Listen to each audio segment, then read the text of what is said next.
സംസാരിച്ച ലീഗിനെ സംബന്ധിച്ചിടത്തോളവും അവരുടെ തെറ്റുകൊണ്ടല്ലാതെ ഒരു പാപഭാരം എന്നാണോ പറയേണ്ടതെന്ന് അറിയില്ല. ഇത്രയും നാളിത് ഇങ്ങനെ കൊണ്ടു നടക്കേണ്ടി വരുന്ന ഒരവസ്ഥ, അതൊക്കെ വലിയ പ്രശ്നമാണ്. പക്ഷേ അതേസമയം തന്നെ നമ്മൾ കാണേണ്ടത് ഇപ്പോൾ വി ഡി സതീശനിലേക്കാണ് അന്തിമമായി ഇപ്പോൾ സാധ്യതകളെല്ലാം വിരൽ ചൂണ്ടുന്നത്.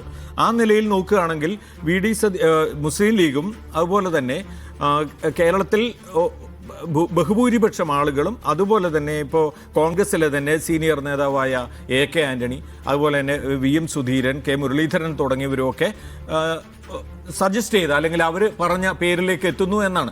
അതിൻ്റെ അർത്ഥം എന്ന് പറഞ്ഞു കഴിഞ്ഞാൽ ഒരു സംഘടനയ്ക്കുള്ളിൽ ചില താല്പര്യങ്ങൾ അല്ലെങ്കിൽ സംഘടനയിൽ അവരവർക്കുള്ള താല്പര്യങ്ങൾ സംരക്ഷിക്കാൻ ആഗ്രഹിച്ച് KC വേണുഗോപാലിനൊപ്പം നിന്നവരൊഴികെയുള്ള ആളുകളുടെ ആവശ്യത്തിനാണ് അല്ല അവരുടെ അഭിപ്രായത്തിനാണ് മുൻതൂക്കം ലഭിച്ചത് എന്നതാണ് അതിനകത്ത് കാണേണ്ടത്.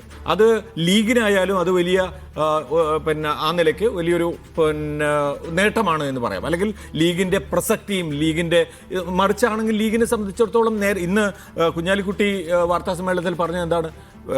ഹൈക്കമാൻഡിൻ്റെ തീരുമാനം വന്നതിന് ശേഷം അതേക്കുറിച്ച് ഞങ്ങൾ ആലോചിച്ച് തീരുമാനം പറയുന്നതാണ്.